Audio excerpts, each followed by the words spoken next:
reka mbabwire ibi ngibi dushaka kwamamara muri bya bitangaza twakoze umwuka ntaba gihari.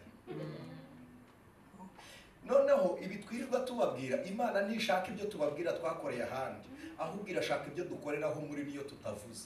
Ikintu gitangaje, umuntu ufite umwuka no guca bugufi ntavuga ibyo yakoze, ahubwo abo babikoreye nibo bavuga imirimo babikoreye. Imana izakurinde kwihutira kujya iyo ujya ukahagera mbere y'uko ukugezayo yahageze. Imana izabarinde. Kimwe mu bintu umwuka akora, akujyana ahantu mu mwanya wo kujyayo. Haleluya! Ujya mu kazi igihe cyo kukajyamo, wubaka urugo igihe cyo kurwubaka. Iyo ugendana n'umwuka wera ugendana n'amakuru. Umwuka agenda guha amakuru akubwira ngo bimeze bityo ariko komera uzanyura ugere hano. Ubu hari amabanga y'umwuka tubitse, umwuka yavuganye natwe kugira ngo niba gusuzugurira aho uri none uhishimire, kuko uzi ko atari uzahora, uzajya n'ahandi. Umwuka atanga amabanga we. Ubu hari ibintu Imana yambwiye byinshi bituma umuntu asuzugura agahita avuga nti ntacyo, ubaye umutoza wo mu minsi, ariko ikindi gihe uzaba uri umufana. Ubaye umutoza w'iki gihe, ariko ikindi gihe uzaba uri umufana. Ibyo bigutera kwihangana kubera iki? Ugendana n'umwuka. Imana ishimwe. Kandi kwihangana ntabwo ari ububwa, ntabwo ari ukubura imbaraga. Kwicisha bugufi ntabwo ari ukutisobanukirwa. Hoya kwicisha bugufi ni ukumenya umwami waguhamagaye. Makuru y'umurwa urekura hatagera ibyago, kandi umucyo n'umwana w'intama umusumeza winjiramo. Haleluya, niko mvuza impundu. Haleluya, nzinjira mu murwa. Haleluya, ndi hafi kujyayo. Umusumeza winjiramo.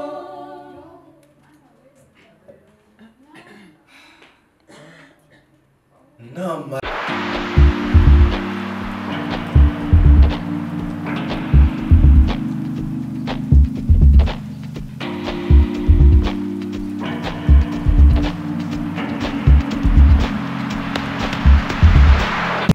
cya kane, ubutumwa bwiza bwa Yesu bwanditswe na Yohana,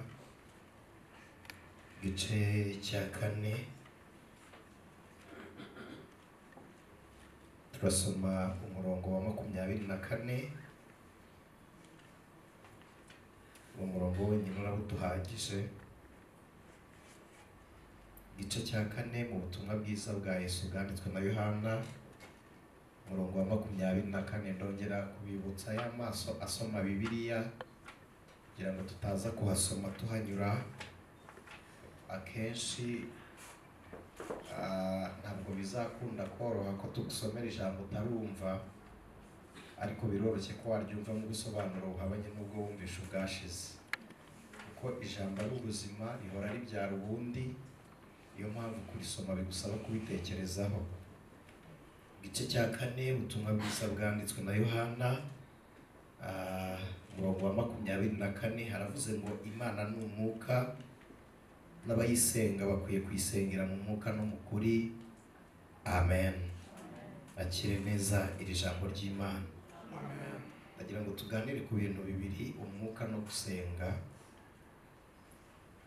Ndumva nshaka ko ariho tuganira kuri uyu munsi tugezeho amasengesho.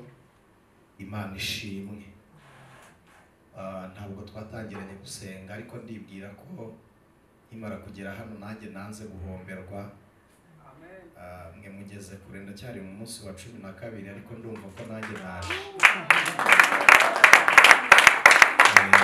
Byanze bikunze kandi uburyo nshaka kuyasenga mushaka ko muzayasoza nanjye nyashoje.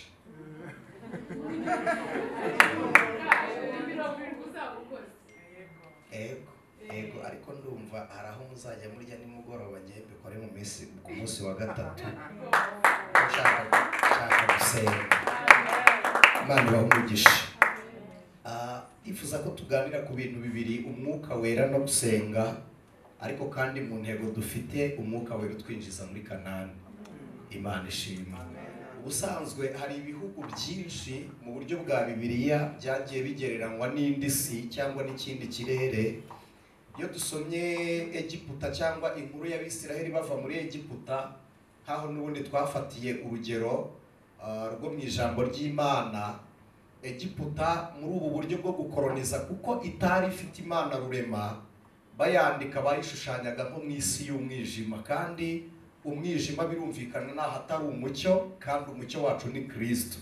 Birumvikana ko niba Kristo adahari aho atari hose, hari abantu tujya dukunda kuganira Bibiliya njya mbabwira ngo aho Yesu atari hose ni kuzimu. Aho atari hose ni kuzimu, kandi aho Yesu ari hose ni mu ijuru. Imana ishimwe. Rero Egiputa yashushanyaga isi y'umwijima, ariko kuzimu Farawo kuko yaraguzaga kandi agakorera imana zitari Imana Uwiteka, yashushanyaga Satani. Hanyuma na Babuloni nuko muzayumva eschatologiyo yitangaho urugero rusa naho runateye ubwoba. Mu byahishuriye Yohana, Babuloni n'ubundi Bibiliya igereranya n'irimbukiro. Hanyuma Kanani cyangwa se Yerusalemu cyangwa Isirayeli. Isirayeli ni amagambo abiri, ni Isirayeli. Isirayeli biravuga ngo ni ubwoko, Eli bikavuga Imana, bivuga ngo ni ubwoko bw'Imana.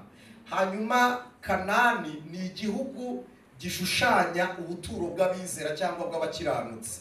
Ni nayo mpamvu abagaruwe Kanani nibo bitwaga Abaheburayo, bisobanuye ngo nawe Uwiteka yasubije ahabo. Imana ishimwe. Rero kuvuga ngo umwuka wera udusubiza cyangwa udushyitsa muri Kanani, ndagira ngo mbabwire ko uyu munsi ntabwo umwuka wera ariho ngo adushyitse muri Isirayeli, nta nubwo ariho ngo aduhe inyongezo tutaragura. Sibyo? Ntabwo umwuka wera ariho ngo aduhe inyongezo tutaragura. Mu kanya kashize twari mu materaniro nari ndiho mbabwira ni umuntu wese waka inyongezo atahashye akubitirwa mu isoko nk'uwibye. Akubitirwa mu isoko nk'uwibye byanze bikunze. Abantu benshi rero dufite ibyo dushaka ku Mana kuruta uko twaba uko Imana ishaka. Gusenga, ntambwe ya mbere yo gusenga ntabwo ari ugusaba, ahubwo ni ukuba icyo Imana ishaka kuba cyo. Intambwe ya mbere yo gusenga ni uguhinduka icyo Imana ishaka ko uba cyo. Tujya tweshuwa amatorero amwe n'amwe mu minsi ya Pentekote, dukunda kweshuwa, dukunda guhusha, dukunda kurata intego yacu, tugasenga tubwira abantu ngo nimuhaguruke, tukabaturaho ndanga kuza kuvuga kugira ngo abari online nabo bumve ijwi, niyo mpamvu ndi guhagarara kugira ngo mwumve indi. Asante. Dukunda kubwira abantu ngo nibahaguruke tubasabire umwuka wera. Ndagira ngo mbabwire ko mbere yo kugira ngo umuntu asenge ashaka umwuka, agomba kubanza guhinduka. Mumbabarire tuganire ku ijambo ry'umwuka. Ubusanzwe iyo ukuri kutuzuye aba ari ikinyoma cyejejwe, kandi mu nzu y'Imana aho kugira ngo umuntu aguhe ikinyoma cyera, birutwa nuko mwatera waraza mugatahira ko mwinjiye gusa. Ntabwo umwuka wera ntabwo azanwa nuko tubarambuyeho ibiganza. Nibyo kuramburaho ibiganza, kuko uyu munsi niko byanahoze. Imana ifata ku mwuka uri mu muntu iwuha ku bandi. Yabwiye Mose ngo ndafata ku mwuka wo muri wowe muhe ku Bisirayeli, hanyuma n'abigishwa ntibari kubona umwuka wera Yesu ataragenda, kuko Yesu iyo atanga umwuka wo muri we yari gusigara ayoborwa n'abigishwa kandi ari we muyobozi. Byabaye ngombwa ko akora ihererekanya mubasha, ariko arikora agiye kugira ngo ubutware bwe bugume muri twe, tube ikimenyetso cy'ubuturo buhoraho bw'Imana. Icyo nicyo Bibiliya yita umucyo. Umucyo ntabwo ari ukubona, ahubwo umucyo ni ukubonesha n'abandi. Ndagira ngo ngasobanure gato, ntabwo umucyo ari ukubona ibyo wowe ureba, kuko tumaze kuganira igihe kinini narababwiye ngo hareba amaso ariko hakabona ubwenge. Yes, ni ukuvuga ngo ibyo ubona bingana nuko utekereza. Umucyo rero ni ukubasha gushyira ku mugaragaro ibyo utekereza muri Kristo Yesu. Reka ne kubagora, kukubaho mu mucyo wa Kristo ni ukwerekana Yesu kwandi kandi muri wowe. Apana bimwe tujijisha ngo gakiza ni mu mutima. No, bibaye ibyo telefone ntiyakenera hawuzingi wajya uhamagarisha simukadi gusa, si byo se? Cyangwa tafadhali ukagenda na bateri. Ariko kuki byose biharize? Kubera iki bihari?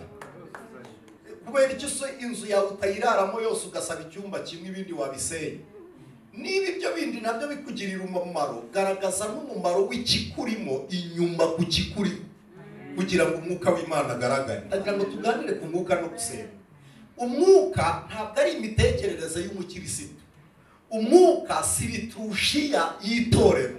Umwuka wera si doctrine y'abashumba runaka. Umwuka wera ni ubuzima bw'Imana, ni imibereho y'ubumana. Bibiliya iratubwiye ngo Imana ni umwuka. Imana ishimwe. Niba Imana ari umwuka, kwakira umwuka no kubyarwa n'umwuka, kubyarwa n'umwuka ni ukuba umwana w'Imana, no kwakira umwuka ni ugutunga Imana muri wowe. Ntabwo kwakira umwuka, mumbabarire tuganire uyu munsi kuruta ikindi gihe, kwakira umwuka ntabwo ari kwakira amasezerano y'Imana. Ubundi rimwe na rimwe Imana idufatira ku byo dushaka, ariko ikadufatira kugira ngo tube icyo ishaka. Icyaguteye gusenga aya masengesho y'iminsi 70 cyari mu ntego yawe, mu bushake bw'Imana, ariko Imana igucurira, iracura, ikagutransforma, ishingira kuri bimwe watekerezaga. Ndagira ngo munyumve, mutagira ngo mu masengesho yanyu muri gusenga nonaha utagira ngo ni impanuka. Nta nubwo we yateguye, nta nubwo we yasenze kuko ushaka gusenga, we yasenze kuko Imana igukeneye. Kuko igukeneye, igushakira inzira zikuzana muri Rehoboth ukaza gusenga. Niyo mpamvu nubura umwanya wo gusenga, ubundi impano z'umwuka kugira ngo tuzihabwe nuko dukunda Imana tukayirugaragariza. Ubundi umuntu wese iyo umukunda ukamwereka urukundo arakugabira, iyo atakugabiye uramugabira. Kuko rero mwebwe mudafite icyo muzayiha kirenze umwanya namwe ubwanyu n'ibyo mutunze, fata ibyo bitatu, wowe ubwawe ibyo utunze n'umwanya wawe ubiha Imana. Impano z'umwuka ziraza, ariko impano ntizizaza zidafite icyo zizakora. Imana iziha umunyamumaro mu itorero ryayo. Iyo ibona uri umusungareri, uzajya uza wicara usohoka ku cyumweru ugenda, ntacyo izazimaza, ntishobora kuzigura. Irazigwa ngo zimaze iki? Izo ngizo impano zidafite icyo zikora zigusha nyirazo. Ntabwo Imana rero ishobora kubikora. Rero gusenga ni kimwe mu bintu biduhuza n'Imana, ariko mu buryo bundi buhabanye n'uburyo abantu twabiteguyemo. Ndagira ngo mvuge gato ku gusenga. Umuntu usenga agomba kumekinga shuwa ko iyo ari kubwira yumva. Agomba kumekinga shuwa ko Imana abwira yumva, kandi itumva gusa, ikora n'ibyo ari gusaba. Noneho bibaye bitari ibyo ntiwaza gusenga. Noneho ubwo waje gusenga ni igisobanuro cy'uko wemera ko iyo ubwira yumva kandi ivugana nawe isohoza n'ibyo yavuze. Imana ishimwe. Gusenga, umuntu wese usenga, mu mbabare nze kubacarenjingaho gatoya, tujya dukunda kubivuga, nta masengesho y'umunyagara ngo nta usenga kina, nta usenga nahemuka.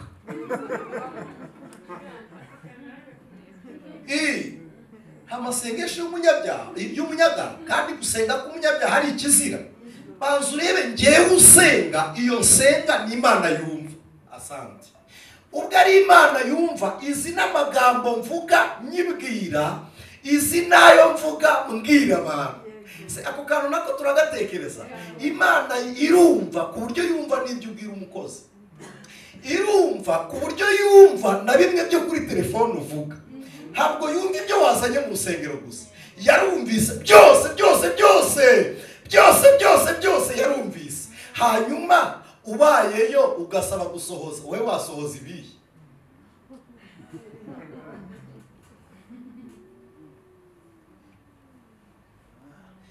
Mu buryo butuje gato yabwira umuntu muri kumwe ngo yumva byose.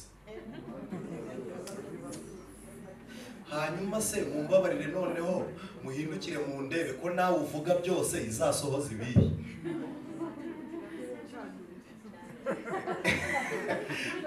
Ntabwo Imana ifite ako kazi. Ntabwo Imana ifite umwanya wo kujya kwicagurira ibyo izakora. Ifite umwanya wo gutegereza ko wowe uhinduka ukaba umuntu uri stable. Ntabwo ishaka umuntu ujarajara. Bibiliya iravuga ngo narabateye bashora imizi, ngo ariko ndebye ngo mbona barabavuba. Ntimwibuka ko isengesho Yeremiya yarashoye abwira Imana ngo abanyabyaha ngo bagubwa neza. Noneho reka nkubwire, Zaburi ivuga iki? Iravuga, Zaburi ya mbere ni Salomo wayandikiye umuhungu we witwa Rehobowamu. Yaramubwiye ngo ntugahagarare mu nzira y'abanyabyaha, ntukicarane n'abakobanyi. Avuga amagambo menshi, agera hepfo aravuga ngo kuko ngo ahubwo amategeko y'Imana ariyo uzajya wibwira ku manywa na nijoro, ngo bene nk'uwo ngo ahwana n'igiti cyatewe. Iri jambo niryo nashakaga. Nta giti gitembera kitaratemwa. N'Imana rero ntishaka abajarajara nk'abatemwe, irashaka abahagaze hamwe mu cyo bemera nk'abatewe.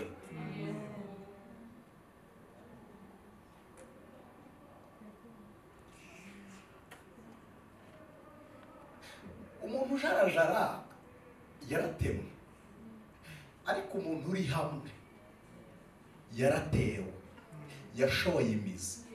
Imana rero itegereje kuhitamo icyo ugomba kuba cyo, ikabona ikikugenera.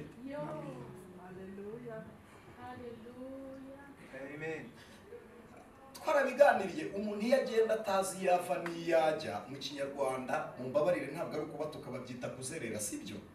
Ntabwo Imana rero igisohoza amasezerano y'inzererezi, ntabwo bibaho.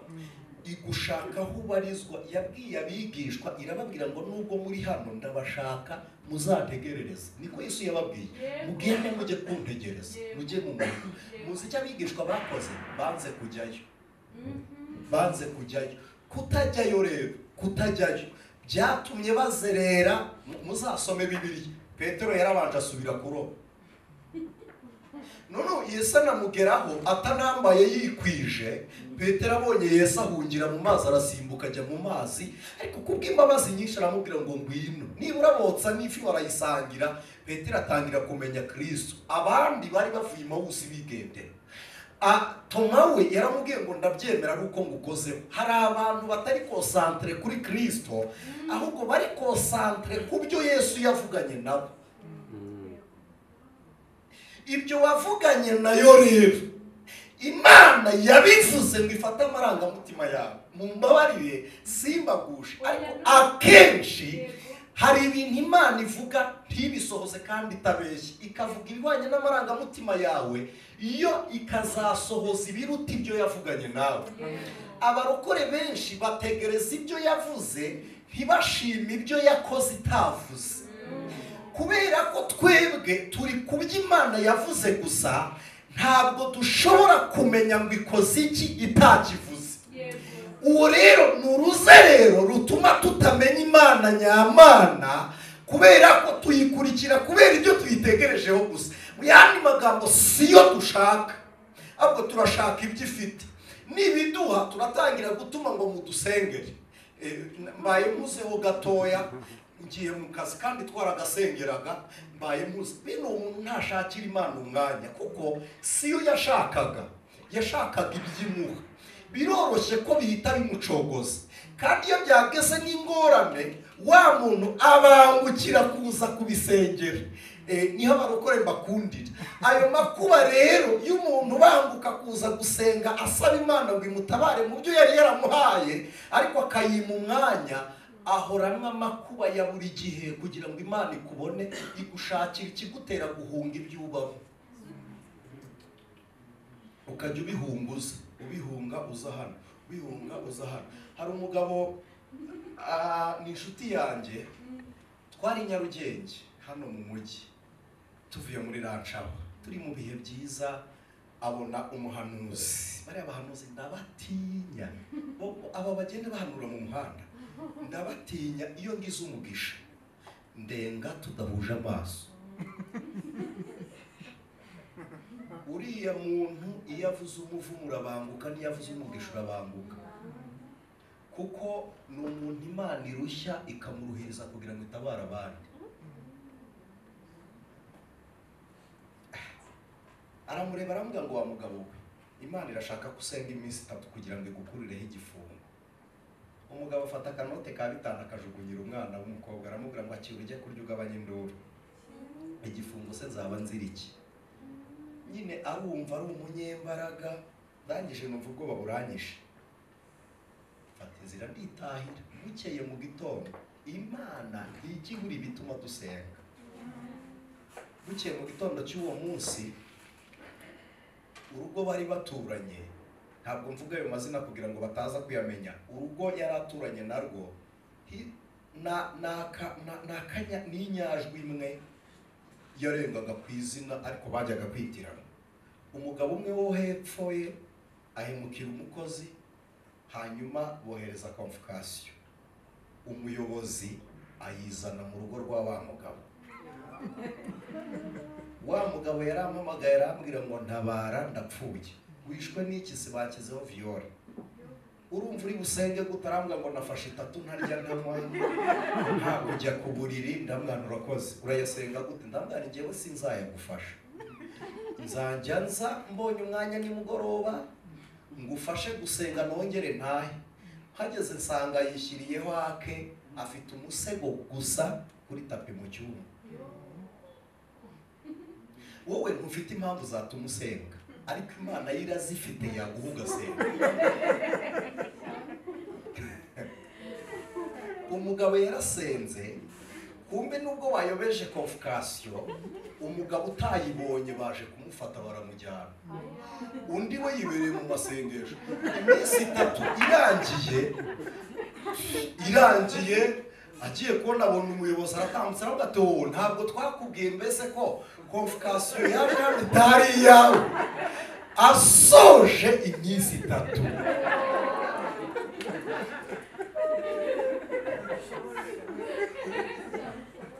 Arangije arampamagara arambwira ngo uzi n'ikindi nti ngo nasengeye ubusa.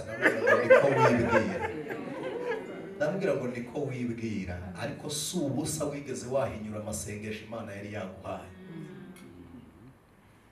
Nubwo haryo ubwo gereza niba ruyikandagiye ntiyego. Rero nari mbikuriye kuki? Iyo tudasengeshejwe n'intego y'Imana dushakaho, tugasengeshwa n'ibyo twe tuyishakaho, iteza amakuba mu byo turangariyemo tukayihungira ntidushaka, tukabona gusenga. Rero gusenga twabyise nabi, abantu benshi baravuga ngo ni ugusaba. Ariko gusenga si ugusaba ko mutera, gusenga ni ugusabana n'Imana. Kandi ni iyo byanze bikunze, iyo umwami yishoboye, iyo ari mu rugo rw'umwami mu gatarama, ntiruburamo kugabirwa. Wasabanye n'Imana, usenga bibaye gusabana kuruta gusaba. Ndagira ngo nkubwire nawe ubwawe, wowe ubwawe nyine uteye gutyo uzi abantu baje bakagutaramira ubakunda kuruta baje bazanywe no kugusaba. Nawe ubwawe abagutaramira bakuryohera kuruta abagusaba. Rero twebwe tuza tuje gusaba ariko ntituza tuje gusabana n'Imana. Niyo mpamvu n'ibitaramo bibonekerwamo impano z'umwuka tutabibamo kuko ntituba twabiryoye neza. Tujya ku ruhande rw'abasaba ariko abasabana ntituhura nabo. Niyo mpamvu akenshi usenga buri gihe ugategereza impano z'umwuka ntiziboneke, ariko mu by'ukuri ari isengesho ryatumye bakominike n'Imana, womatanye n'Uwiteka.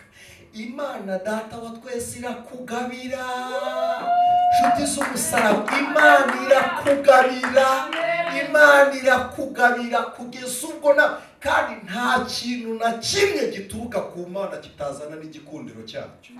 Nta kintu na kimwe Imana itanga idatangana n'igitinyiro cyacyo. Nta kintu na kimwe Imana itanga idatanga n'ubwiza. Nta kimana itanga idatanga n'uburinzi. Iyi biguhaye irabirinda. Imana ni igitangaza. Imana iragaba ikakugabira, yarangiza ikarinda n'icyo yavuganye nawe. Haleluya! Iyo wasenze ugasengera gusabana n'Imana, Imana isumba byose. Ubundi ni naho amateraniro aryohera, mu busabane bwawe n'Imana niho uryohera. Umuntu agafashwa wajya umureba ukavuga ngo ariko uyu ni umusazi, we wisigariye kure, aho yageze uramurebesha ubwenge nyine bureba ibipfuye. Niyo mpamvu uri kumubona gutyo, ariko we ni muzima. Gusabana n'Imana, Imana iguha uburyohe.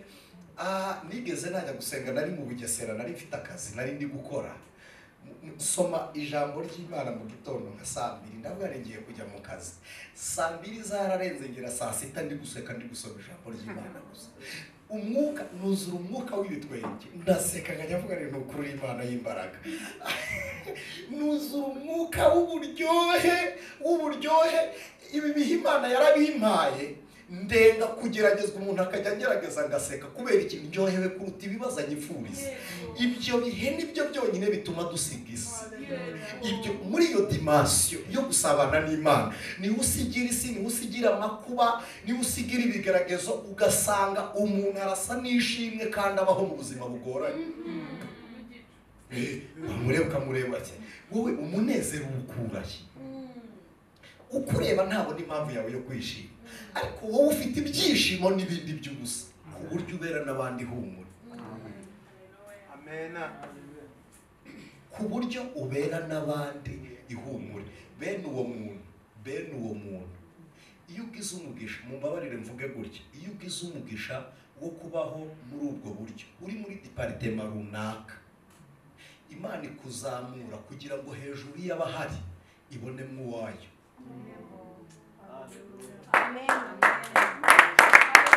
Iyo kuko ishaka n'icyubahiro igushakira y'umwanya kuko irabizi ko uzayubahisha. Gusenga Bibiliya yabishyize mu byiciro bitatu. Munyihanganire tuhasome kugira ngo ntaza gukoresha amagambo kuruta inyandiko. Ni igice cya 6, ni isengesho Yesu yigishije abigishwa. 6 umurongo waho w'9 haravuze ngo nuko musenge mutya muti: Data wa twese uri mu ijuru, izina ryawe ryubahwe, ubwami bwawe buze, ibyo ushaka bibeho mu isi nk'uko biba mu ijuru. 11 uduhe none ibyo kurya byacu by'uyu munsi. 12 nifuza ko mwahashyira icyitondero, haravuze ngo uduharire imyenda yacu. Ibyo jambo muri agaciro ngo nk'uko muri agaciro, uduharire imyenda yacu nk'uko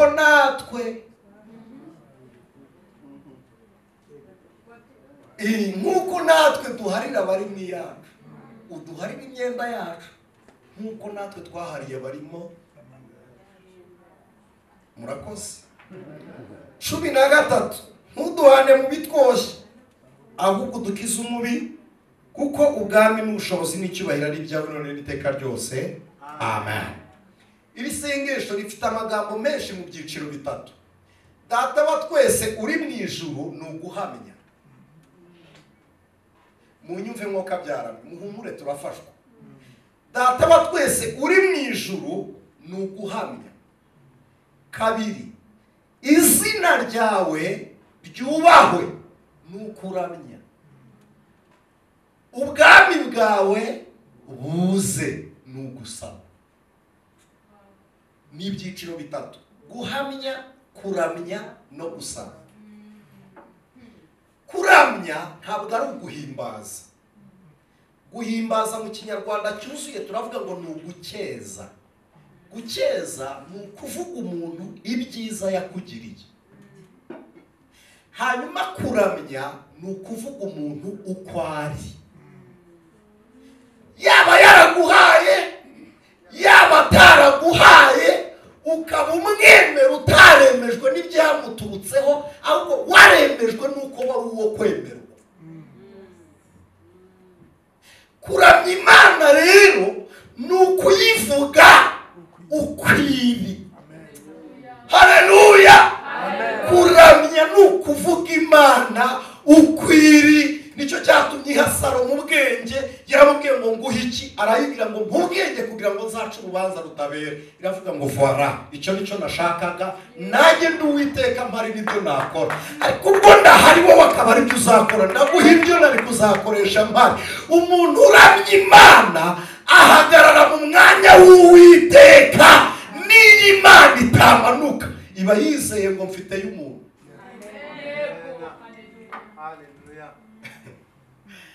Irareba ikavuga ngo ngira y'umuntu ntacyo. Muri iriya karitsiye ntabwo bazasonza, ngira y'umuntu ufite ubuntu bwo gutanga, azagaburira abashonje.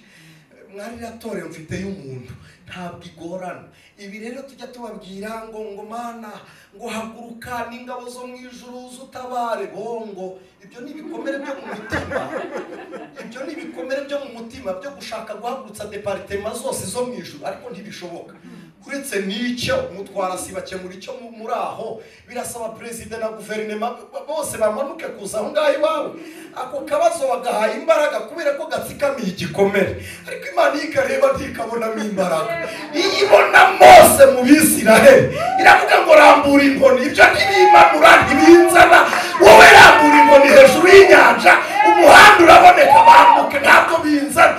Iyo afite umuntu kubera iki? Aziranye nayo.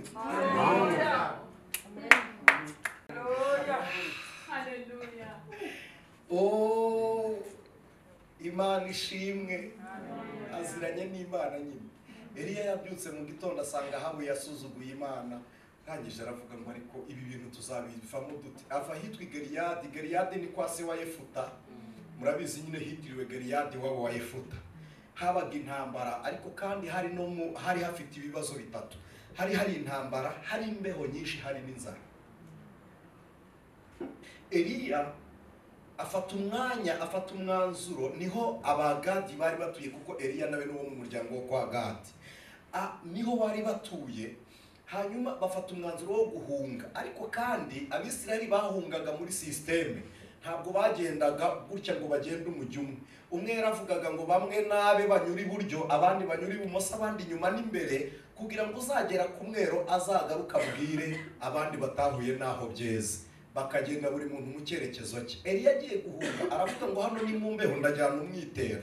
Atwara umwitero ntiyajyana n'abandi, ahungira i Samariya hatari ikintu na kimwe, hateye inzara iteye ubwoba. Arangije aravuga ngo aha hantu hari ibyumba by'amasengesho, reka njye gusenga. Azamuka i Nayoti, abura iteraniro ry'i Nayoti. Amanuka hitwa i Beteli, asanga ibicaniro byarazimye. Aragenda Gidani, asanga nta mutambyi ubayo.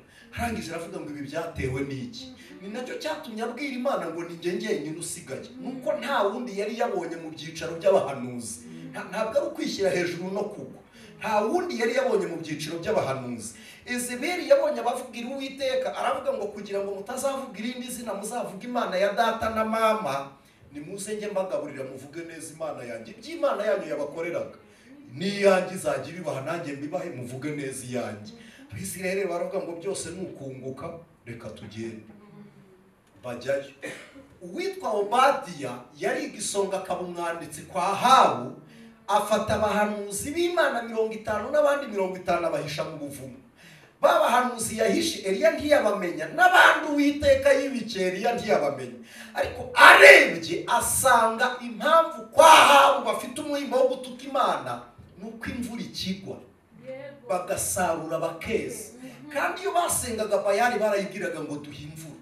Aravuga ngo noneho ndakubitira mu mbaraga z'ubushobozi bw'Imana yabo. Icyo bizera ko bakura ku Mana yabo nicyo nkubita. Ndagira ngo munyumve, Eliya ahagaze mu cyuho, ntabwo agiye kurwanya Ahabu. Munyumve, yagiye gukubita Imana ya Ahabu. Imana ntiyari kumuta kuko Eliya ari mu ntambara z'Imana, wari umuntu. Ntabwo Imana yakureka wahagaze mu mwanya wayo. Ntishobora kwemera mwe muri gusaba umwuka, ntishobora kwemera uhagarara mu cyuho uri umuntu w'umubiri. Irabizi ko umubiri atsindwa, imanukira vuba kuguha umwuka niwo wihangana, ikuzuza imbaraga nizo zizatuma wowe hagarara mu cyuho, Imana iraguha imbaraga.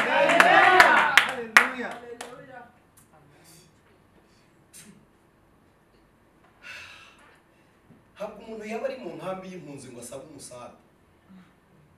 Niba uri muri terede komba, uri ku rubuga rw'intambara, yavuze uramwumva. Naho undi yarahunze yariyenyegeje. Dawidi yageze mu rugabano asanga Goliyati ari gutukana, asanga abagabo b'Abisirayeli bose bashiriye mu ndage. Nabari yavuze ko mwahunze umugabo ari gutuka Imana. Abuneri aramuga ngo genda se, muzasome uburyo mukuru we yamubwiye ngo subira mu dutama twawe ngo dore uzanye ubwibone.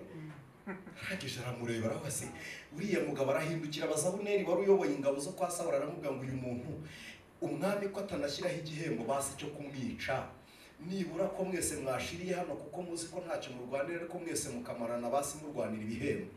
Aramuga ngo ariko bagishyizeho bazamushingira umukobwa, nibarangiza bamuhe icyubahiro, uretse n'ikindi bazamuha n'imisozi n'umuryango uzahabwa ikuzo. Dawidi aravuga ngo jyana kwa Sawuli. Njyana ubwo kwica Goliyati hari akantu karimo, tuzamukane tujyane. Agezeyo Sawuli aramubwira ngo ambara iyi kanzu. Dawidi aravuga ngo nimba ndi mu rugamba rwana na Goliyati bazajya bafana Sawuli kuko ikanzu barayimenyereye ariko njye ntibanze. Aravuga ngo sinambara umwenda w'abandi. Abantu benshi baravuga ngo waramunaniye. Nibyo wari muremure ariko yari kuwushobora, gusa ntiyari kuwambara, yari kuba arwaniye mu izina ry'abandi, hariko insinzi yari kuba nyiri umwambaro. Dawidi aravuga ngo wugumane umwambaro urwanana nawo niwe uzatuma insinzi iboneka. Hagararana na Kristo, ibyo ukora byose Kristo abibone mu icyubahiro, ubone ranka Yesu ayifiteho uruhare, ugende mu modokari Imana ifiteho uruhare, ube mu nzu Imana ifiteho uruhare, wicare muri ofisi Imana ibigizemo uruhare, ubyara abana Imana ibafitemo uruhare, hanyuma urebe ko izananirwa kubarwanira. Izabura kubarwanira kuko ibafitemo uruhare. Twigeze twaba turi gukosora igitabo kimwe cy'umugabo, aradufata dutwara muri Kenya, nyobora abasore bari bari kumfasha kwandika no gukosora icyo gitabo, cyari kiri mu rundi rurimi turi kugihindura, ariko kandi twari dufite uburyo turi no kubonamo n'utuntu, n'abahungu bafite uburyo bari kumwibamo. Ariko njya kugenda rero nasabye intashyo mu iteraniro, ndabwa ni mu intashyo, ariko kandi mu n'icyangombwa cy'umukristo. Nari nzi ahantu urusengero, ndavuga nti njye gusenga mbereke ko ndi umukristo, niba ry'igaburo ryera nanjye mfate ku igaburo ryera. None nasabye intashyo, saba urwandiko rw'umukristo, hanyuma ngenda nyoboye timu irimo abajura. Ariko bariba mpamagara uwo twakoreraga, ndabwa ariko aba bahungu bari kukwiba. Muzi icyo yansubije? Yarambwiye ngo niyo banyiba ntibayamara, ngo bareke barye, basigaje iminsi mike. Mu yandi magambo arambwiye ngo nawe nushaka ufata ibyo ushoboye. Tangije ndavuga aba bahungu ninkoramo bazi ko ndi umukristo kandi naravuye aho bo basigaye, ntibabona itandukaniro ryaho bari naho ndi. Ndavuga nti reka nsigare mpamwe. Araduhemba, aduha amafaranga ntabwo yari make. Turaza turambuka tunyura Uganda, mahurira n'umwana w'umusore niba twari twavanye muri Kenya simbizi, ariko yarampobeye Uganda, arambwira ngo Anicet umukozi w'Imana ngo uramfasha cyane. Ndavuga nti Imana ishimwe. Arambwira ngo mwambabariye hoteli muraramo nkayishyura, n'icyo murya nkacyishyura. Hari ikibazo? Nti nta kibazo. Nkunda rero agafi, amane mu gatunganye bakoze ifi iryoshye ryama neza, umuhungu aratubara aradukosora, ibikapu agura ibisa n'ibyo twari dufite, afata ibintu by'ibishwambagara apakira muri bya bikapu abimanikaho ibyacu byari biri, asiga twatahiye ifi no kuryama neza. Ari ibyo twari dufite ari udufaranga, babahungu babyuka bareba ugiye kwambara inkweto agasangamo ibitenge bicitse ibyawo si bya musazi java zivanze, se cyagenze bite? Noneho bicaye bari kurira nge ndaseka, nabwanise ko muri kurira babibye ibyo mwibye, nge bibye ibyo nakoreye. Nkaba ntuje bibatwaye iki? Barangije barahindukira barandeba barambwira ngo kuko wanze kwiba niwe waduteje amakuru. Nahamagaye wa mugabo twakoranaga arongera mpemba umushahara wanjye, arambwira ngo wowe ntiwanyibye, abo babakoreye ibyo nabo bankoreye, ariko kuko utanyibye wagaragaje ko ubana n'Imana. Aravuga ngo Imana yawe sinakwemera ko ikorwa n'isoni, nawe waranze kuyikoza isoni. Ndagira ngo mubwire nuhagarara mu cyuho urwanira Imana ishyaka, izaguha byose ukeneye, n'uyu mwuka wera usaba izarenzaho irenzeho. Imana ntishobora gukoza isoni umuntu wayirwaniye ishyaka.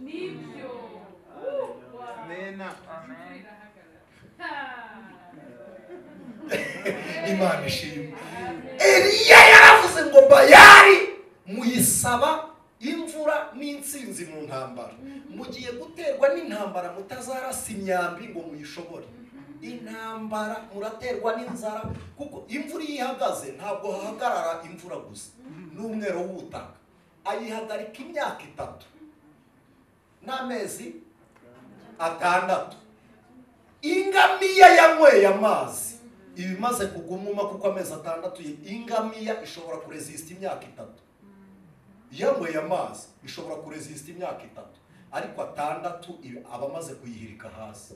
Eliya bara ifarasi zasonza mu gihe kingana iki, ayingamiya zanyweye azashira mu gihe kingana iki, nizitangira guhirima aha bazamenya ko Uwiteka ashoboye. Ayihagarika imyaka 3 mu nyumve, ateza makuba mu gihugu nabarimo. Imana imurebye iravuga ngo wiyanze, niyo mpamvu yamuhaye umugisha kandi yagiye kwiyahura.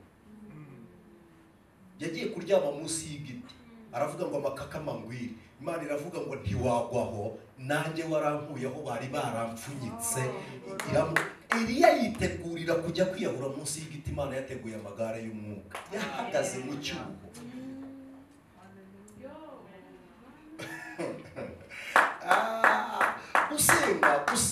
Gusenga ni ukubanza kuba icyo Imana ishaka kuba cyo, ukabona wowe gusaba icyo ukeneye ku Mana. Ahabu yatunguwe no kubona imvura ihagarara, atangira kujya kwahira. Ageze ku musozi Karumeli yaravuze ngo ongera utegeke ikirere kigusha imvura. Abanza gusenya ibicaniro bya Bayali na Ashera, yubaka icyo Uwiteka. Mu nyumve ahangaha mpava, byari gushoboka ku musozi wa Karumeli Eliya yubakaho igicaniro cy'Uwiteka n'ibya Bayali bigihari, ariko yaravuze ngo Imana yanjye ntiturana n'izindi mana. Arabanza arasenya kugira ngo n'umuntu wa Bayali atazaza abagira ngo hari inyubako yayo igihari. Ndagira ngo hamunyumvire mu mwuka. Mu muntu ni kuri, mu muntu ni hanini. Urumva kugira ngo wakire umwuka nta bundi gufatira ugomba gusenya. Niba ari abakirisitu beza babaho, n'abakirisitu bo mu rusengero, ariko abo kuri tere, ubundi mu rugo naho ukorera niho kuri tere, niho ushyirira mu bikorwa ibyo wumviye hano. Iyo ugezeyo uburindi, urumva nta gicaniro ugomba gusenya. Imana ntiyaturana na Bayali, ntabwo bikunda. Yigeze ibyuka isanga muri Ashidodi bayishyize mu nyubako ya Shitaroti ya Dagoni, irangije igikubita byoroheje iragihirika. Niba yaragiteye umugeri sinzi uburyo yabigenje, ngo babyutse basanga kirambaraye hasi, barongera baragiterura baragihagarika. Imana iravuga ngo naciye agasuzuguro murakagaruye, reka nkivunire rimwe.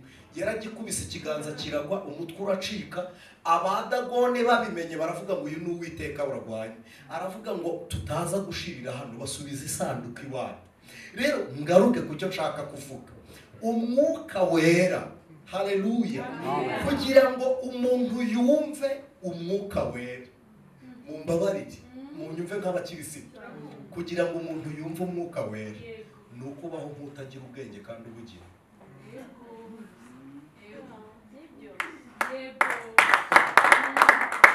Kuri mwarize Imana ishimwe, murasobanutse Rehobothi, murasobanutse pe murasobanutse pe. Ari uko Musa ari amavuta ari hano, ari uburyo urusengero ruteguye, murasobanutse. Ariko kugira ngo wumve umwuka wera ukore nk'uko umwuka ashaka, ni ukubaho nk'umuntu utagira ubwenge. Kuko iyo uzanye ubwenge ntibikunda, ntabwo bivamo. Petero baramubwiye ngo tambagira hejuru y'amazi, azare areba Yesu mu maso aratambagira, yumva ari gukandagira ntabwo ari hahandi mu mazi. Amanuye amaso gato amanuka agenda arohama. Gukura amaso kuri Kristo birakuroha. Iyo ureba rero ibyo uri mugendaho, umwuka agusaba kwibagirwa ubushobozi bwawe kugira ngo ubwo umwuka bwime. Umwuka agusaba guca bugufi, ugasuzugurwa n'umukozi uhemba, ukihangana kugira ngo umwuka wo muri wowe akore. Umwuka w'Imana asaba, ntabwo umwuka ashobora gukorera muri wowe udaca bugufi. Ntabwo bishoboka. Umuntu wese udaca bugufi ntabwo umwuka akorera muri we. Kandi ikintu gitangaje, guca bugufi ni ishusho yo gusuzugura. Iyo umuntu aciye bugufi aba ameze nk'igishyitsi cyo ku muhanda, igishyitsi cyo ku nzira. Iyo umuhinzi ari gusarura, iyo ari guhinga isuka igakuka, akwikirira kuri cya gishyitsi. Iyo atoye ibuye mu murima arunda ku gishyitsi. Urwiri batongoye barunda ku gishyitsi. Imbeba itashye ni mu rwiri rwo ku gishyitsi. Umuntu ugiye gutura umutwaro yikoreye yishingikiriza ku gishyitsi. Ugiye gukwetura inkweto ni ku gishyitsi. Urushye ushaka kwicara ni kuri cya gishyitsi. Buri muntu wese uraho naho ngaho hake. Kubera guca bugufi, hari abantu bakureba uca bugufi tu, guca bugufi byonyine, guca bugufi. Hari umuntu ukureba akakubahuka nawe atiyubaha. Guca bugufi ni ukwemera gusuzugura. Hanyuma rero uburyo siporo utanga ku gasuzuguro nibwo buryo Kristo aba ashaka kugaragarira muri wowe.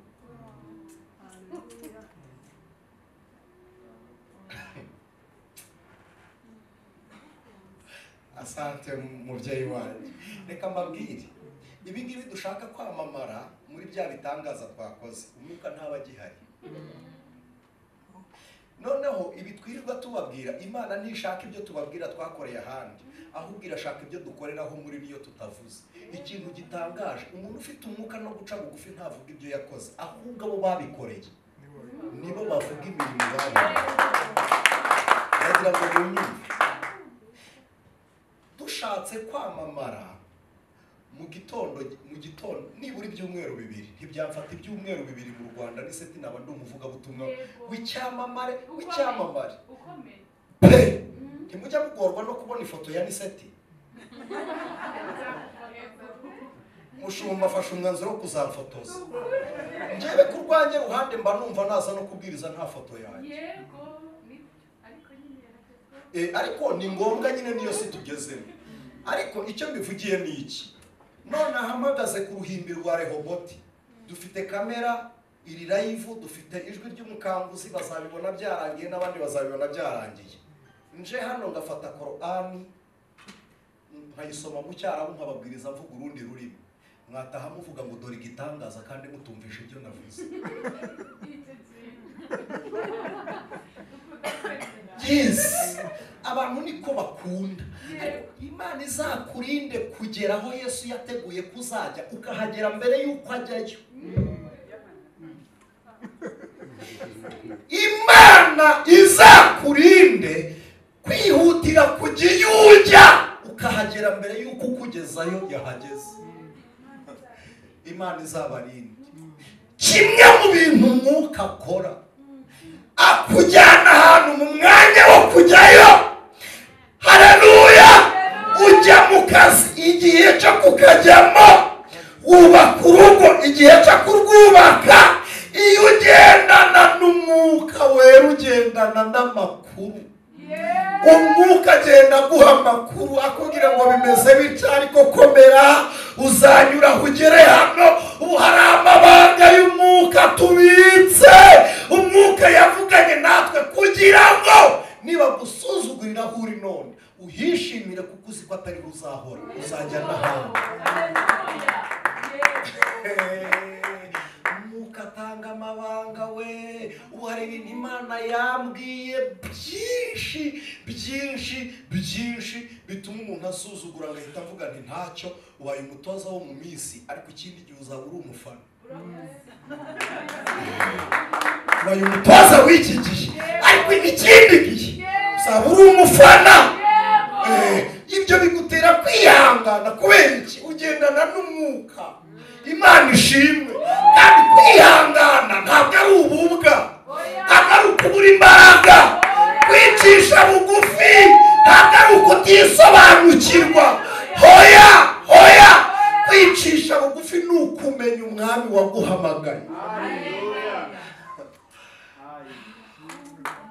Makuru y'umurwa urekura hataga ibyago, kandi umucyo n'umwana w'intama umusumwe zawinjiramo. Haleluya, niko mvuza impundu.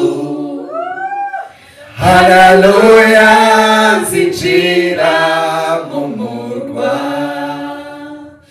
Haleluya, ndi hafi kujyayo. Umusumwe zawinjiramo.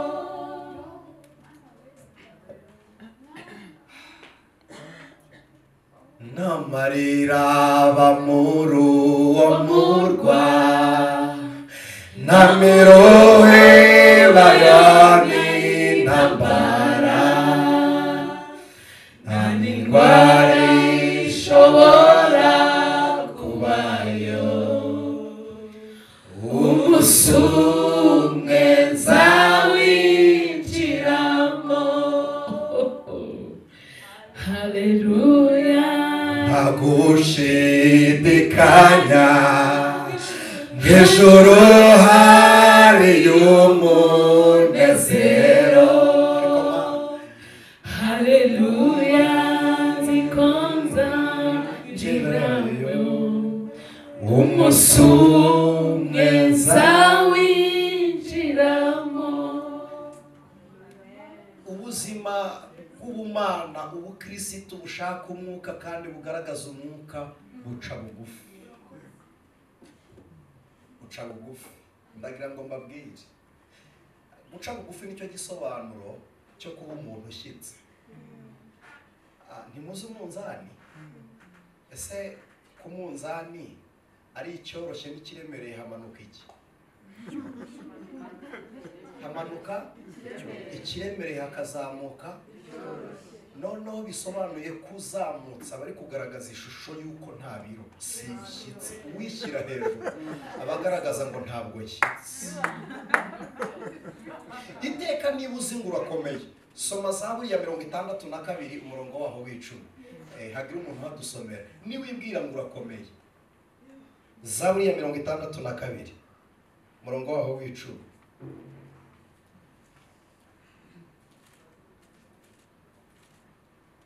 Ntabwo numva ashaka kuhasoma, ndagira ngo tuhasomerwe n'undi muntu.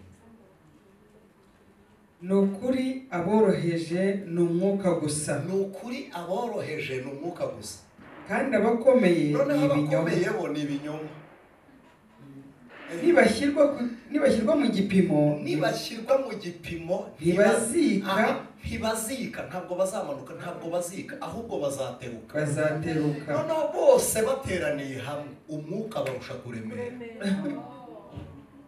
si kuri iryo jambo rivuga se riso musoze ntarivugiyemo ni ukuri aboroheje ni umwuka gusa kandi abakomeye ni ibinyoma nibashyirwa mu gipimo ntibazika bazateruka bose bateranye umwuka ubarusha kuremera igisobanuro cy'uko uremereye uri mu mwuka w'Imana ni uko wiga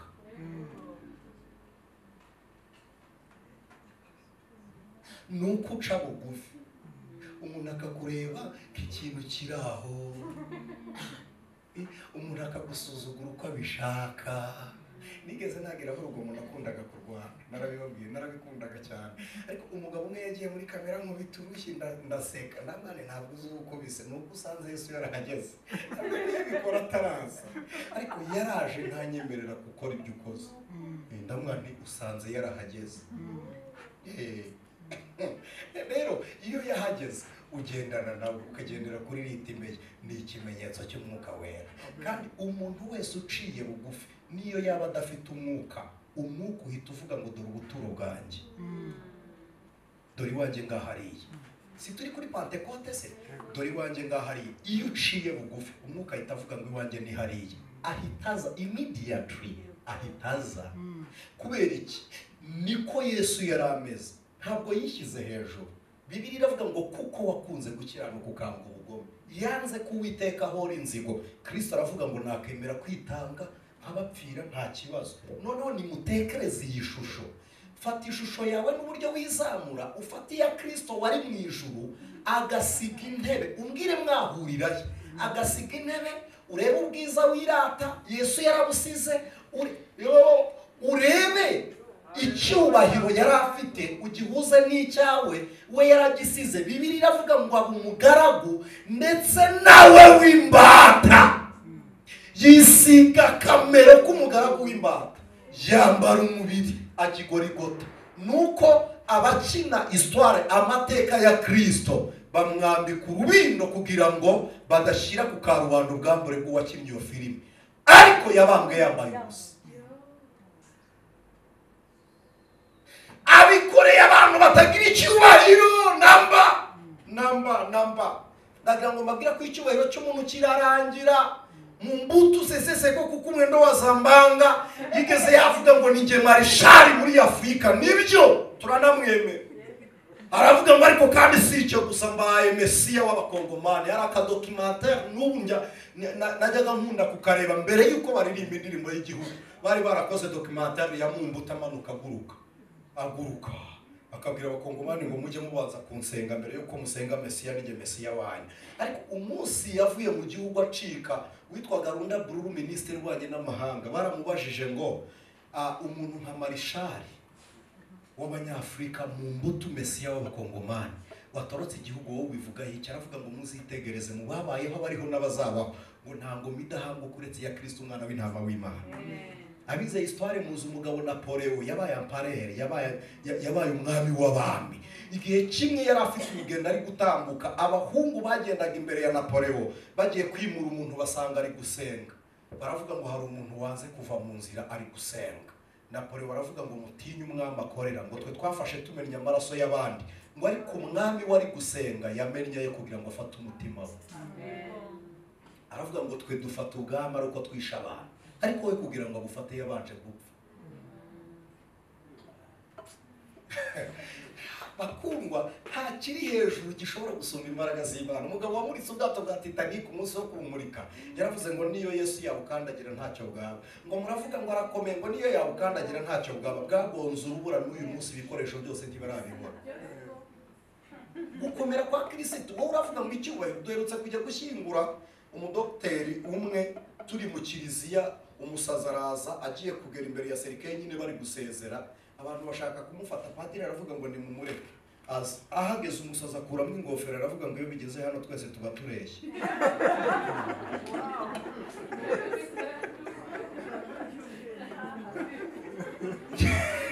aravuga ngo hano ngo twese tuba tureshyira azenguruka baramusezeye arigendera. Mu bitaro uyobora ugiramo icyumba muri moruke. Abakomeye kuvuga ngo urakomeye gusa. Yewe data we, muzarebe ibyo Saddam Hussein yakoze. Apfa se byagenze gute? Bamukuyemo ururimi, ntimwibuke ihohotera yakoreye abana b'Abanyafurika. Nimuzi ko twajyaga twizihiza itariki ya 16 z'ukwa gatandatu y'umwana w'Umunyafurika, abo yari yarakoreye urugomo, avuga ngo nta rwi ry'umwana w'Umunyafurika ashaka rizongera kuvuga, nawe yapfuye Bush yamuvanye mu rurimi. Muhammad Omar Gaddafi yabigenje ati yajugunye Bibiliya aravuga ngo singishaka muri iki gihugu. Apfa byagenze gute? Uko Bibiliya yikuruye niko bamukuriye ku modokari. Icyubahiro cy'Imana, Imana irakirwanira. Niba ushaka gukorana n'Imana nikikunyureho ukiyiha uba inzira y'icyubahiro. Niba bakubahiye n'Imana gikore, ubwira Imana ngo si icyanjye ni icyawe. Guca bugufi biguhesha umwuka wera. Icyo gusa gituma umwuka wera akuzamo. Kandi nta muntu ugira igikundiro nk'umuntu uca bugufi. Wowe hari igihe tukubaha kuko wadukuye umutima, ariko ntabwo tugukunda. Iyo dukuye umutima turakubaha nyine, ariko ntituba tugukunda. Tuba tugutinya. Ariko iyo tukubaha tunagukunda tubonera n'ihumure muri wowe. Ari igihe dukura umutima, twajya tukubona tugakuka umutima ukagira ngo nuko tugukunda. Wapi? Nuko tugutinya, ntabwo ari urukundo. Ariko iyo abantu bagukunda, Imana ishimwe. Ngere hafi insoze ya minota yagiye. Icya kabiri gusenga n'uguhamya, guhamya Imana n'uguca bugufi icyubahiro ukagiharira Imana. Icya kabiri kuyiramya n'ukuyivuga ukwiri. Kandi ndagira ngo mbabwire ngo umuntu uramya Imana ni uhishurirwa. Iyo uvuze ngo Mana urera, uba wifatikanya n'ibizima n'abakuru, uba wifatikanya n'abakerubi n'abaserafi. Imana ihita ikubwira ngo mvuza aho, reka nkuyereke n'ahandi. Uko uvuga Imana niko ikubwira ngo na hano havuge. Ikunda abayivuga neza kuko nayo irabikunda. Kuvuga neza Imana biguhesha icyubahiro. Imana ishimwe. Kuyivuga neza gusa. Umujura ku musaraba yavuze neza Yesu, aramubwira ngo uyu munsi turi bubane muri paradizo. Undi umututse nta nicyo Yesu yamusubije, ntafite uwo mwanya. Ariko niyo yaramubwira ngo igihe uzazira mu bwami bwawe uzanyibuke, ahita amubwira ngo uyu munsi turabana muri paradizo. Dore igitangaza, umujura yaramanitswe yemera ibyaha bye, yarabyemeraga kuko yavuze ngo twebwe turazira ukuri. Si byose? Yesu ageze muri paradizo, musome Bibiliya, ibituro byarakingutse, abera barazuka. N'umujura ajya kuzengurika Yerusalemu atitaye ngo abambambye niho batuye, nabo barataraverisa. Nawe yagiye gutembera Yerusalemu, azukana na ba Yesaya, azukana na ba Yeremiya, azamukana na ba Elisa. Nawe ajya gutaraverisa Yerusalemu, aravuga ati njye twari kumwe Golgota, niho mpindukiye. Ntacyo yamuvuze neza. Noneho gupfira niho akiriye, aho kubambirwa niho acunguriwe, arataraverisa arazenguruka Yerusalemu. Kuko bavuze Yesu neza, batambagira mu mujyi wari warabaciye. Kuvuga neza Yesu ibyo byari bihagije. Aravuga ngo ngwino twijyanire. Kumuvuga neza birahagije. Ikindi gusaba, kandi udasabye ibyo ushaka gusa, ahubwo ukamenya gusaba ibigukwiye. Hari umuhungu umwe, nyina yari impumyi, bakennye, yarabuze n'urubyaro. Agiye gusenga Imana iravuga ngo ndashaka gusaba kimwe. Saba kimwe ndahita ngikora. Ntanazunguza ubwenge, aravuga ninsaba abana mama ntababona, ntibabona n'icyo kurya. Ninsaba ibiryo nta bana nabyaye. Uko gusinda yari yinjiye aho batajya, ariko atangazwa no kubona asohotse adapfuye. Hano aravuga ngo nta muhanuzi ugira umutambyi, ararangaye kandi nanjye nta mwana mfite. Aravuga ngo wampaye umwana ngakira ubugumba nanjye nkamuguha ukabona umuhanuzi.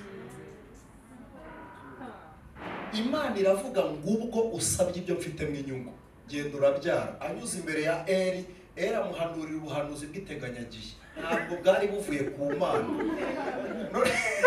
Iyo bagira ngo haguruka nkubwire ngo hari ikintu Imana igiye kugukorera, icyo niteganyagihe, Imana izabikora. N'ubundi izabikora.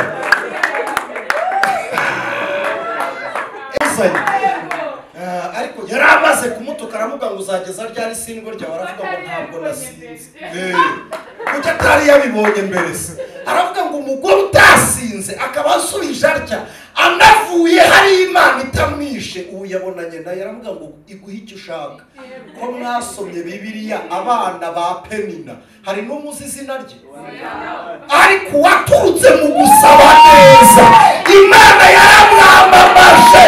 Haleluya! Gusaba neza ugasaba ibikwiye. Imana ishimwe, Imana ishimwe, Imana ishimwe. Oh, gusenga bituma iwawe hahinduka inzira y'umugisha w'Imana. Munyumve babwira utuntu nsoze. Hari abantu bariho baragenewe umugisha ariko badafite umugisha. Umugisha wabo urazerera. Iyo uzerera umuntu usenga yemerewe no guhabwa imigisha atarazwe kuko yabaye maso abandi basinziriye.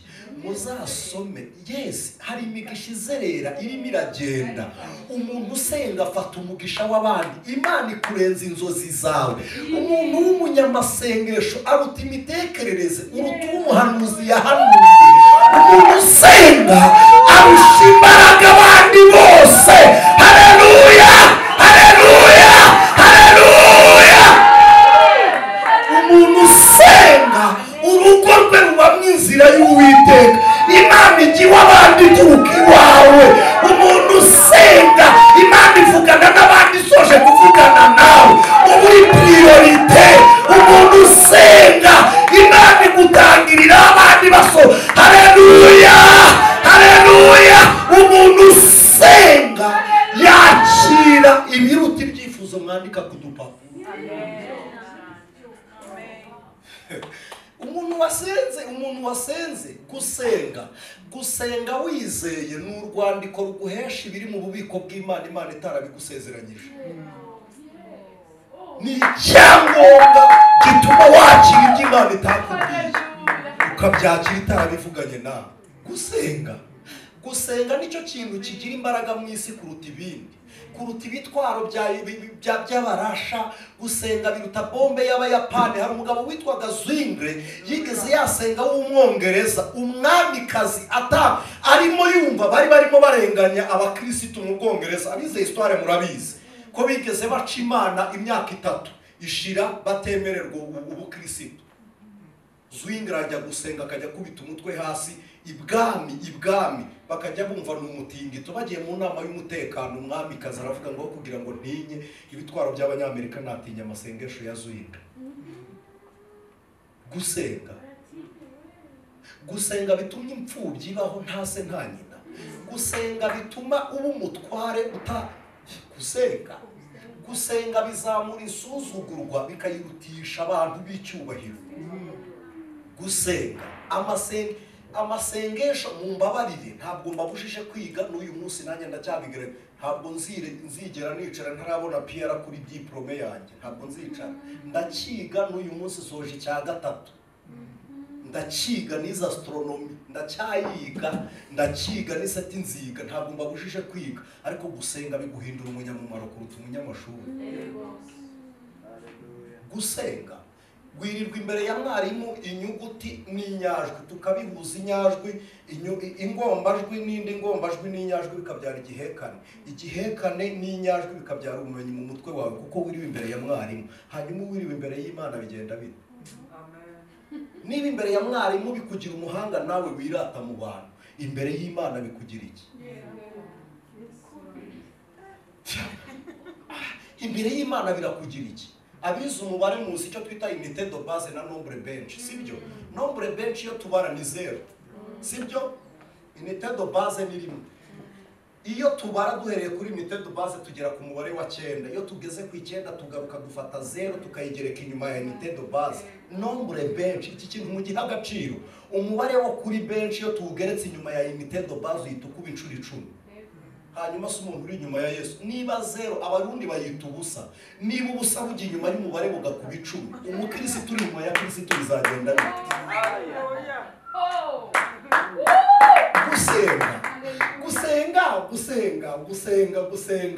Gusenga ni ibintu birenze imitekerereze. Gusenga ntibigira igisobanuro. gusenga biragufata. Umuririmbyi yaravuze ngo bizamura umuntu akarenga inyenyeri. Muzaperereze murebe naho inyenyeri iri, muzabwira abandi bajyayo n'ibindi byogajuru bijyayo. Inyenyeri iratwika, itwika gake, itwika 6,000 kandi ubushyuhe bwo mu isi ni 90 kuri kangahe. Ko mubizi isi y'umuntu yarembye abafite igipimo cy'umuriro wa kangahe. Hanyuma se itwika 6,000 bwigeze kuri kangahe. Nika kanyenyeri mujya mubona nako kari mu isanzure mu cyo twita Milky Way cyangwa Voie lactée.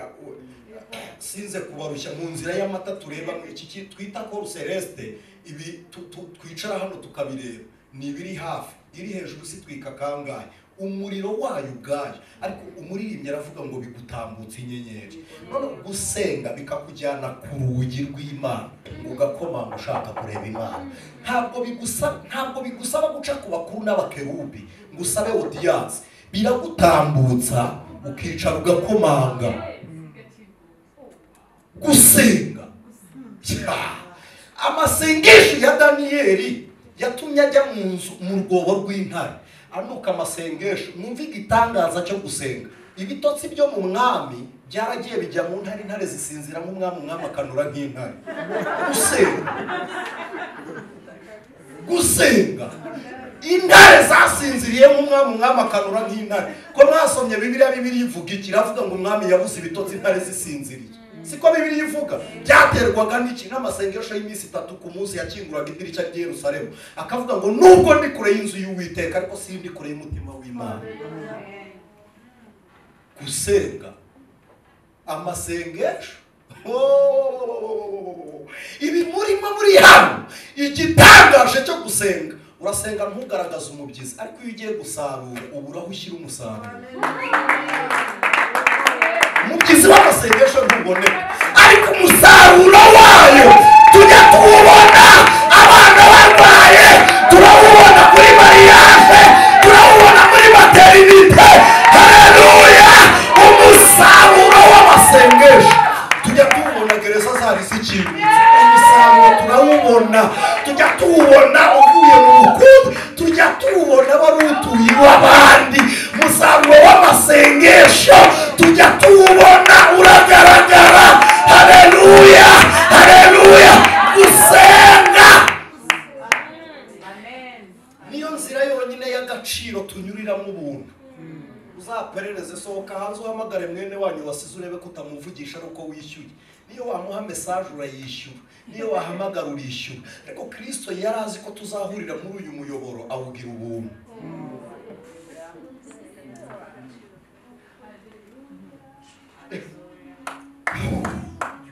Reka dusenge. Gusenga. Gusenga. Twebwe ndi kwirinda kugenda mvuga kugira ngo mutaza kumva mwanisete. Ariko reka mbabwire gusenga amasengesho. Nagiye gusenga ikanyarira Imana irambwira ngo mpe invitation. Nta n'Umwisirayeli wari buhinyuremo ngo asubire aho yavuye. Gusenga bitera abanzi bawe, bibatera urukundo runyagisha, bakagukunda, bakarunda ibyo bafite bakabikuzanira, bamara kubiguha bakagucyurira. Kucya gucyurira yaguhaye, biravuze ngo ntiyashakaga kuguha nawe yisanze yaguhaye. Ntabwo asuko yabigenza. Amasengesho atera ababisha bawe kukugirira neza badashaka kukugirira neza. Gusenga bituma umubi wawe agubwa neza, akagukunda urukundo rukomeye. Gusenga amasengesho, gusenga amasengesho. Ibi murimo ngo iminsi 70. Oho, wewe jikaze tu, jipange sawa sawa, jikaze tu. Imana yabwiye Abisirayeli ngo mwebwe nimuzenguruke 7, ntimuvuge, zenguruka tu. Muzenguruke operation y'Uwiteka. We zenguruka inyuma, Imana ibikubitira imbere. Bigutwaye iki? Gusenga. Iyo nicyo kintu cyonyine gikorerwa mu isi kigira imbaraga zigera mu ijuru. Iyo niyo made in isi igera mu ijuru. Nta kindi gikorerwa mu isi kigera mu ijuru, nta masengesho gusa. Iyo niyo produit yonyine. ikorerwa mu isi igera mu ijuru kandi ijuru rikayakira. Ni nacyo cyonyine Imana yabikiye urwabya rw'umubavu, aho amasengesho abitse Imana ihihumuriza nk'agapafiyumu. Mu masengesho y'abakiranutsi ijyamo ikavuga ati ariko se Chantal aheruka gusenga, ikihumuriza ikumva akahoderi ka Samuel kabaze nawe ari Imana zitaherukayo, igumye ikihumuriza ishaka akahoderi ko gusenga. Aho ngaho habitswe urwabya rw'amasengesho. Abera bose iyo bapfuye niho bajya, hitwa mu isi y'igicaniro. Kandi noneho igitangaje abariyo batakira bari mu isi. Uzageza byari kudaca amateka ngo bahorere natwe uhora amaraso yacu yamenye. Abariyo baba bakidusengera. Ariko kandi amasengesho yo mu isi arazamuka yagerayo, Imana yapfundura urwabya rw'amasengesho, bakagira ihumure rivuga ngo nubwo bari mu mibabaro ariko baracyafite guhana. Amasengesho akomeza ba Petero baragiye tugasenga bakavuga ngo vara ubwo hari y'agakiza guhamya kwa Kristo kuracyariyo. Icyo nicyo cyatumye Imana ibwira Mose ngo ngera usubire ku musozi wa Elayono, ugende ukorere mize yego, ariko kandi urebe n'itorero nari naragusezeranyije ryageze i Kanani. Gusenga bigeze nasenga umuryango wanyanze ngunce, bazana umugabo wari uje bari bagiye kundegaho, nta wundi wari ufite ururimi yumva uretse jyewe. Gusenga uziko bituma baravangirwa. Narasenze barangije barambwira ngo semura, bareba kujya bambeshyera ibyo mvuga, babura uko babigenza, aravuga ngo niyigendere. Gusenga bicanganyikisha isi inshuti z'umusaraba. Amasengesho, niba ushaka kuba umunyembaraga senga, ca bugufi ramya Imana, ibyo birahagije. Naho imbaraga ufite zijya zishira, hari n'abandi bari ku ntebe wari uriho. Kandi igitangaje Imana inyaga igabira, ihagurutsa yicaza yimura yimika, niko Imana ibigenza. Icyubahiro cy'amasengesho.